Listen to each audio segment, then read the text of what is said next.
မန်ဒီတစ်ခေါက်တော့ကမ္ဘောဒီးယားဖနွမ်းပင်ကနေဗီယက်နမ်ဟိုချီမင်းကိုဘတ်နဲ့သွားခဲ့တာလေးကိုပြောပြပေးမယ်နော်4 နာရီလောက်ကစီးပြီးတဲ့ခါကျတော့ကမ္ဘောဒီးယားဗီယက်နမ်နယ်စပ်ကိုရောက်ပြီးတော့အဝင်တုံးအတွက်တုံးစင်ထူရပါတယ်ရှင်ဟိုချီမင်းရောက်တဲ့က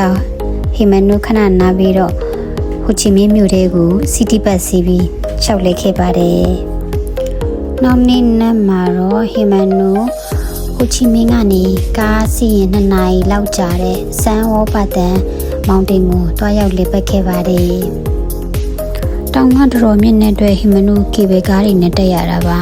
အဲ့ဒီကေဘယ်ကားစီးရတဲ့ခံစားမှုလေးကိုလည်းဟီမန်ကြိုက်ပါတယ်တောင်ပေါ်ရောက်တဲ့အခါလေးတပြူးပြူးလေးနဲ့တဘာဝအလှကိုကြည်ရတဲ့ခံစားမှုကတကယ်ပါနဲ့မှမလဲနိုင်တဲ့ခံစားမှုမျိုးပါ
ဟီမန်နောက်ထပ်ဟိုချီမင်းမြို့ထဲကပေနေရာလေးတွေထက်လဲအောင်မလဲဆိုတာကို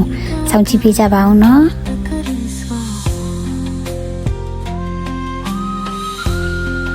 ကြည့်ရှုပေးကြတဲ့သူအားလုံးကိုကျေးဇူးများတင်ပါတယ်ရှင်